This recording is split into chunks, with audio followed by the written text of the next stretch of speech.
Okay, lesson 2, we're going to talk about Newton's second law of motion.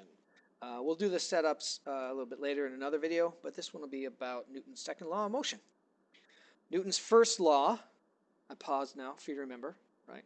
That is about objects that are moving are going to keep moving in the same way they are, and objects at rest are going to stay at rest.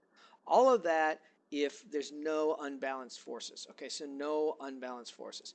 An unbalanced force means you're pushing on it one way and there's nothing pushing back. Obviously, a rock sitting on the ground, right, has no unbalanced forces, right? Gravity's pulling it down, but as we will learn or remember, the normal force is pushing it up, so it has no unbalanced forces and they will stay on the ground.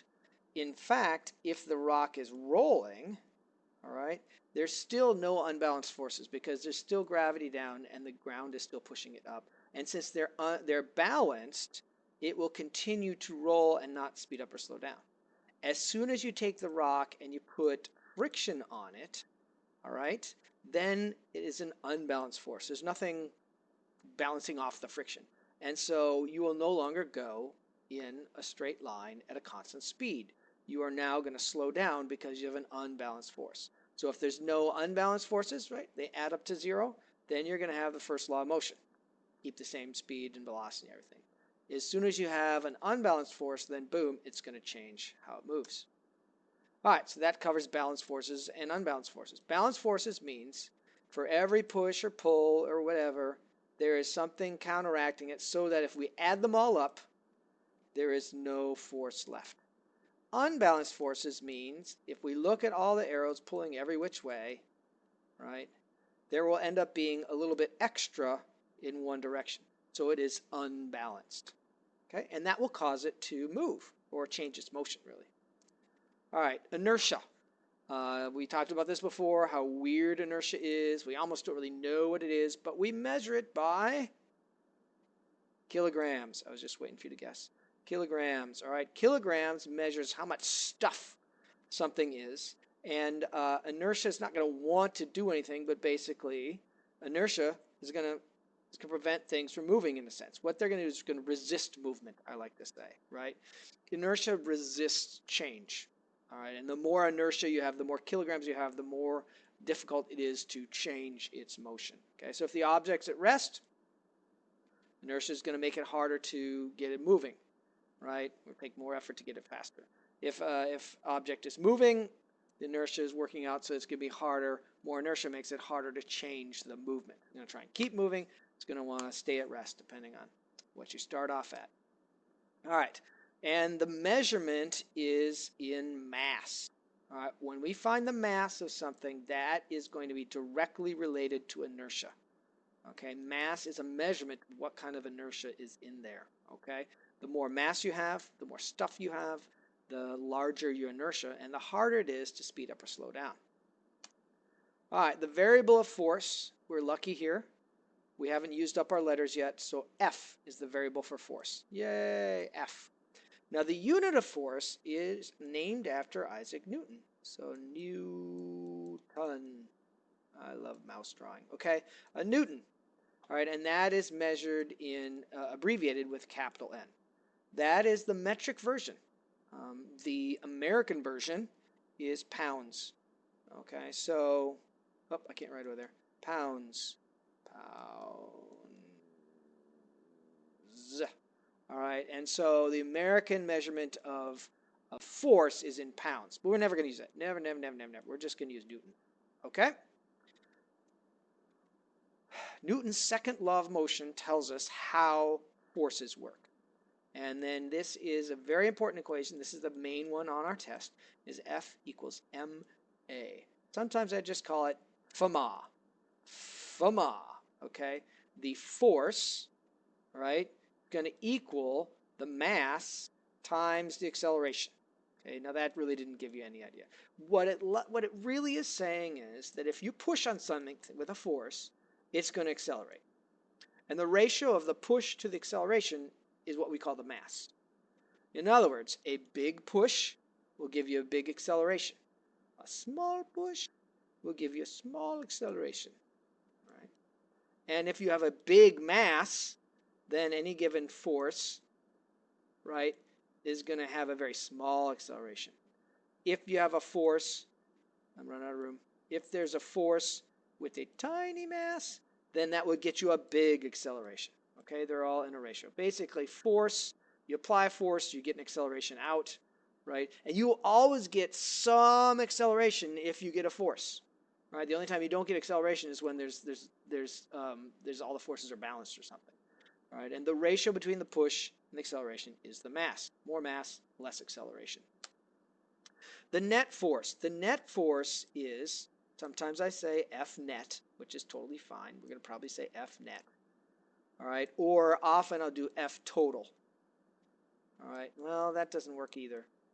Anyway, you have to be careful, right, because F of n we already know is normal, and F of t is already tension, so we get kind of stuck. And so what we do by force is we'll often do this, right? That's the summation symbol, summation.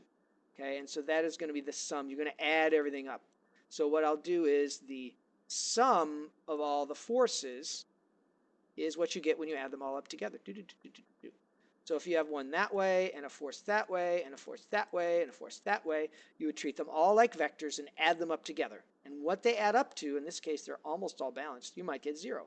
Okay? But you add them all up together, and they are going to be the net force. Okay? So that is the sum of all forces is equal to 0. That is what you have when you have balanced forces. Balance. Okay? So balanced forces add up to 0. Unbalanced do not. And this symbol means add up all the forces, or add up all the whatevers we got. In this case, it'll be add up all the forces. All right, the variable of force, we already talked about that. Boom, F. The unit of force is newtons, and we call it N. We're covering it again. If we look at the details of what's a newton, it's going to be M times A, right? So that's a kilogram, and that's meters, and it's a second squared. So we could write newtons like that. That is what a newton is. But that's a real big pain thing to write all the time, and so we're just going to call it capital N. All right, there is no metric unit that is all by itself called N. It's actually these guys all combined to make the N. But we'll abbreviate it in N's, and we'll call it newtons. Mass, we already talked about that. Mass, right, the variable is M. In its units for kilograms in our class, we're not going to use grams. All right, and it's this thing that resists, it's a measure of inertia that resists change in its motion. All right, so we'll just real quick do this. All right, if the forces are balanced and it's at rest, it's going to stay at rest. If the forces are balanced and it's moving, it's going to keep moving.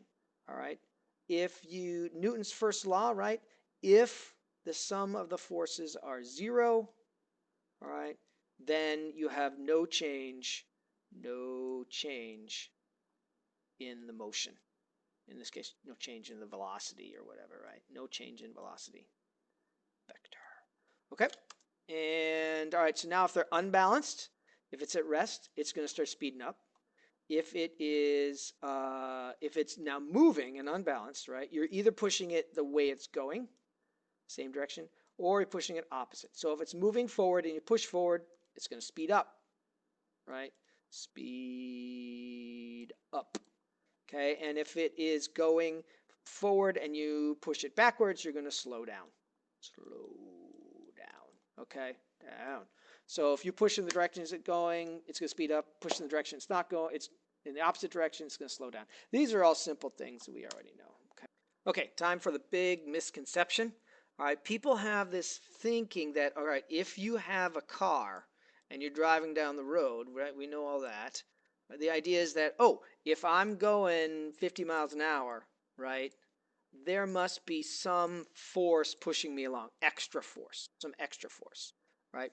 And what's true is that you do not need any forces in order to keep yourself moving along at a constant speed.